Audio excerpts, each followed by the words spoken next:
Coaches Talk 2 will be covering form over function and consistency over intensity, two major ideologies that match performance, and we hope to clarify on why we do those things. All right, well, Coaches Talk 2, today we're going to be talking about one of the big things in our gym is the philosophy of training. I think it's important for consumers to know what type of gym they're stepping into and why they do what they do, so that they're not caught off guard or if they're expecting something that they walk into and they find something completely different. So two key points that we talk about in the gym with our athletes, as we all know, is form over function and consistency over intensity. The reason we've adopted these, we'll touch on that, and what are the different types of training models that a lot of places adopt, and why we do what we do. So form over function, simplistically like just saying that we believe that building base movements with body weight and low loading thresholds is important to develop before we start raising the functional value of the lift, meaning that if you squat to gain strength and explosiveness in your hips, we're going to first ingrain the pattern of how to squat with your body weight before we start adding load to it. Consistency over intensity, meaning that we'd rather have somebody consistently be at a low threshold of intensity but coming regularly to the gym over somebody who comes in and destroys their workouts but they have a hard time showing up regularly. So just two ideologies that we really want our athletes and our members to adopt is really important to us. So just start off with, I guess, Jake, starting off about form and function and what you've seen and why we love it. Yeah, I think both of these ideals really makes us on the longevity train. Yeah. I think that both of them really encourage people to make this a whole lifestyle.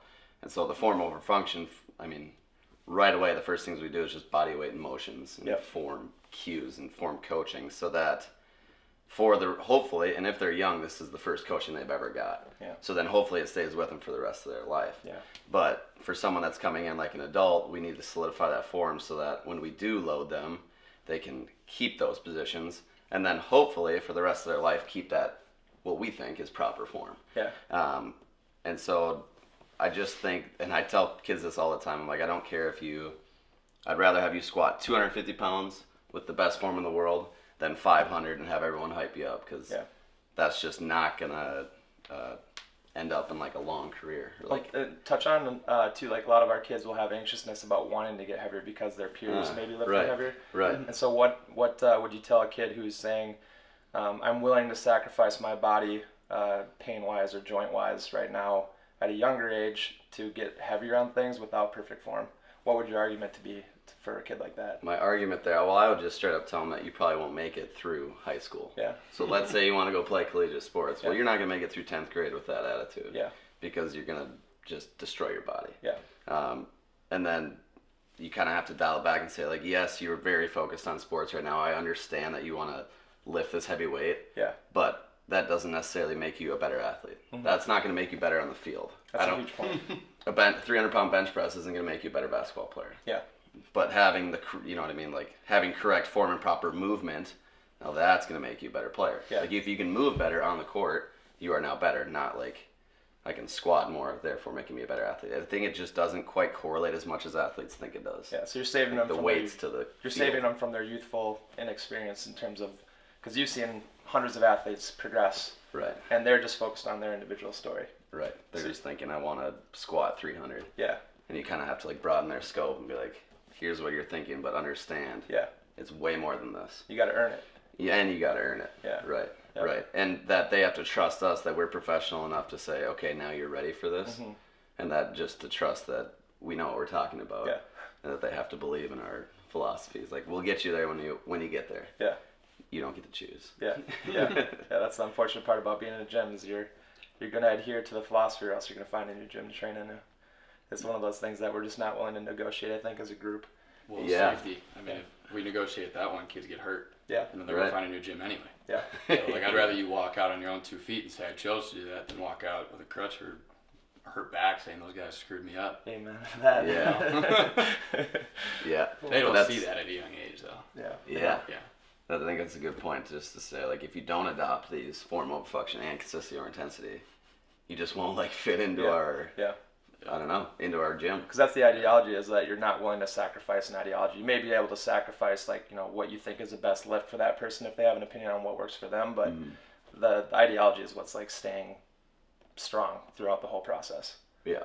So, cool. I think it'd be important just to add that, like, it almost makes it sound like we never go heavy or we never, like, go speed banded squats or something fun. Like, once people earn that, you know, some of our pros who have, like, dialed it in, like, they're going to go heavy. You're going to see some loud music. You're going to see crazy max out days sometimes, but just like you said, you just got to earn it. I think confidently we can all say that if kids dedicate to that ideology, by the time they do get to that junior, senior level, they're there. There's very few people that miss that mark. Right. Yeah. And I mean, we have sophomores that have been training since they were 11 years old with us, so 5 years of experience in the gym.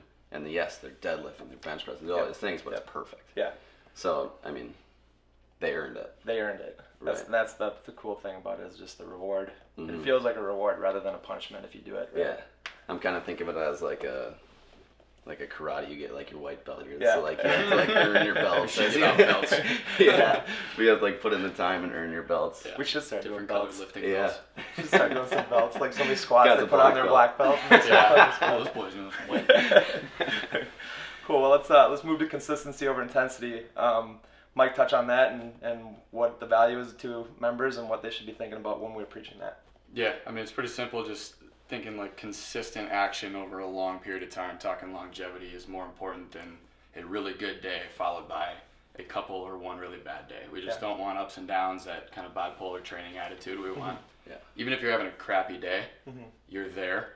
Let's do what we can. Like your body is not this the whole time. And it's certainly not here. You're going to go up and down, but training around that and showing up and doing at least the bare minimum. And like a lot of people are surprised where they're like, oh, I'm having a really crappy day. I'm feeling like dog, whatever.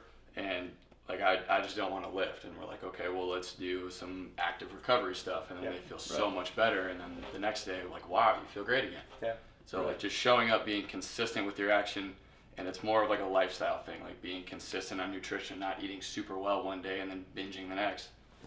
Getting 8 hours of sleep one day and then 4 the next. Like just consistently good, not great to horrible. We're just finding that middle ground and adapting and like trying to teach just consistent adaptability. And that's something that they can carry with them into like all lifestyles. Like I think that's a great point you brought up is it's not just gym. You know, we want them to format their whole routine off of that. You know, don't sweat the big things, don't sweat over the little things, find that middle ground and execute. Yeah, so the maturity and the adult side of things is like a pro versus an amateur. A pro knows, okay, this is not a great day. This is what it's going to be. That's okay. And an amateur goes, this is not a good day. Oh, they just get all mad about it. Like the mature person knows how to adapt and how to like when to take that win and when to take the L and walk out and say, try again tomorrow. So like we're teaching that mentality, not just saying like, okay, we're going to train differently every time you're in. It's just teaching the consistent attitude, lifestyle. And that's also like the time to that individualization when you say is that, you know, if they do understand that there's a consistency model in place, if they come in and they have a hard workout and they tell one of us, I'm not ready for that today, we're able to on the fly adapt. I think any good trainer, coach should be able to do that just like a good athlete could. Should do that. And then you don't have the depression of, you know, I didn't do my best today, but we're saying you showed up, you did your job. You shouldn't let work out, which is it. Your attitude. Yeah, for sure. And I was just thinking that you might start like consistently okay, right? Like 1 day a week or 2 days a week. If it's still consistent, we still are on board with it. But you can kind of work your way up to being consistently great. Like, yes, you might not have like really great and really, but you can like work your way up to amazing. You know what I mean?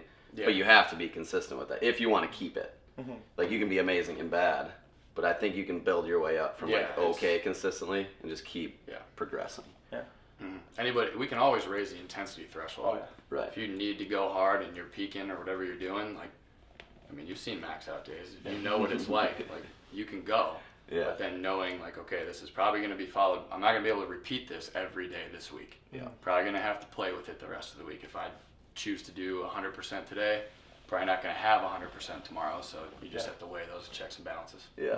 And I don't know. I'm going to jump in. I know something we're going to talk about, but in myself, when I'm training, I can feel that. If I go super hard, like 3 days in a row, I'm like, I'm killing it. Day 4, I'm just like, done. I'm like, I think that I'm feeling great for a couple of days. And then, like, you just can't. But that's okay. but it's just that like knowing that you have to be consistent instead of like I can just plow through this. Yeah. It's like that's not what it's going to take. And I think knowing that you can and sacrifice an intensity and still improve helps you be consistent. Mm-hmm. If you have people who are usually the ones that say I have to be operating at this like 90 to 100% threshold every time, when you have a day where you're not mentally into it, you start finding it easier to make excuses. Yeah. I'm going to miss today, I'll bring it tomorrow. And then Yeah. if that pattern repeats itself throughout a calendar year, maybe you've missed 25% of your workouts. If you were to show up on those days and know that you can sacrifice intensity and you had 100%, as close as you can, Yeah. attendance rate, you're going to be in a better place when you're tested than somebody who sacrificed those training days. Mm-hmm. So it's really just flipping the mindset, I guess, and saying that you can operate high threshold, but make sure that you're in the days that you've committed. Yeah. I mean, Coach Steve's going to be the first one to say it. Like, showing up is 90% of the battle. Yeah. What you do there, you can adapt. Or Yeah. you can adapt. Yeah. Yeah. But, You could literally fall into our doors and be like, what can we do for you? Yeah. Go sleep. Yeah. So let's touch on We're it. at 11 minutes, by the way. 11 minutes. Okay, let's finish out with just why it's important us to do this for our community and the training world in general. And I think for me, I started off generally just looking at statistically, America specifically, the United States is generally considered one of the worst off populations country-wise. That's a first world country that has a lot of people with heart disease and obesity. And I think a lot of that is because we tend to find the quickest route to things like lose weight, 6-week camp, destroy that, change your entire diet in one day and sacrifice your whole routine you've been given. Just hold on tight. Yeah, 3-minute abs. It's all these things of saying like, what's the fastest way, high intensity way to like get things done. Mm-hmm. So for me, it's more about just when you see the flow of your community around you going that way, it's important to create like a counterflow to show them another way. And so I think that's for me why I think it's important is to like kind of go against the grain from most of the training trends. So let's talk on that, why it's important for you and like what you've seen in your community or your family or just your own career. Yeah. For myself, I think that going off what you said, I think that fitness and health is like a huge piece of medicine that I think is going to become greater and greater, and people are going to realize it more and more. It's obviously already out, right? Like fitness is medicine. Yeah. And I think that if you can adopt that and realize that it helps everything in your life, then it makes it easier to go like all the time and every day. Yeah. But I think that if people can just realize that it feels good, okay, it makes you a better person, so why wouldn't you do it all the time? It's not, there is no end, is kind of what I'm trying to say. Is this whole thing doesn't end until we're in the ground. Yeah. And so the sooner people realize that, the better. Like nutrition never ends, fitness never ends. You're always like you're always a working human. Yeah. So you have to keep on top of it, but you should also want to because it makes the rest of your life better. Yeah. So I think like you said, the 6-week and the 3-day challenges, Yeah. like what do you do when you're done? Yeah. There's nothing Yeah, after that. it's sustainable. It's all of a sudden the challenge is over and this person won and then Yeah. it's nothing. Yeah. So I think that we're just 2 minutes. boys. We're just trying to preach that it doesn't end. Yeah. So why wouldn't you just try to be consistent with Find it? something that can adapt you through your whole lifespan. Right. Yeah. Right. Same reason why lottery winners go broke. They just Yes. get it, they love it, they spend it. Yeah. It's Right. like you just focus on losing 1 pound. Yeah. Don't focus on 20. Yeah. When you lose the 1, do it again. Yeah. Do it again. Yeah. Like focus on eating really, really well or going to bed at this time. Just develop routines and habits and consistency. Don't just think grandiose, Yeah. like 6-week plan. The quick if fix. you don't get there, all you're going to get is this depressing feeling that I Right. failed. Yeah. Right. I didn't Failure. lose 20 pounds. I lost Right. only 18. You still lost 18. The Yeah. failure is the thing Good that most for you. people complain about is that they've had failures in their past with working out, with diets, so they get frustrated and they're always finding that next quick fix when they just realize small changes are going to Yeah. make a big difference long term. Just do one thing really, really, really well. Yeah. All And the then time. when you got it down and it's mindless, do another thing really, really well. And then 10 years from now, you'll be a completely different person. Right. And I think most of our adults out there, if they're watching this, like we can tell them when they usually say, "I'm not ready to join a gym because, I don't have time or I don't have, I'm not in good enough shape yet." They have that anxiety because they think that when they go into a workout plan, they're going to have to change everything. But we may just teach them how to foam roll for a week, Yeah. and then just teach them how to do like some stretches, and that may be the start of their journey. And it's a very low threshold of pain. It's most of the people. I think the biggest compliment we get from our community that's older is that, well, that wasn't that hard. I love hearing that because then it says, okay, well, now they're understanding that fitness isn't necessarily a challenge or an obstacle. Yeah. Something to help you make you feel better. Yeah. And then when So- you get that hard workout, you're like, wow, I don't really feel that bad after. You're like, okay, I can do that again. Yeah. Uh-huh. Instead of starting hard and then you're like, oh, I don't even want to go back. Yeah. Yeah. Yeah. Yeah. So People you'll come get there. Yeah. People come up to me like, that wasn't that hard. I'm just like, live to train another day, man. Yeah. You're gonna be here tomorrow. Perfect. Good. Yeah. Perfect. Go have a great day after that. Awesome. Beautiful. Well, hopefully that educated some people on what we're doing and why we're doing it. The responses were awesome. I think people watch this video, they're gonna realize that they got a loving community waiting to help them. Yeah. Cool.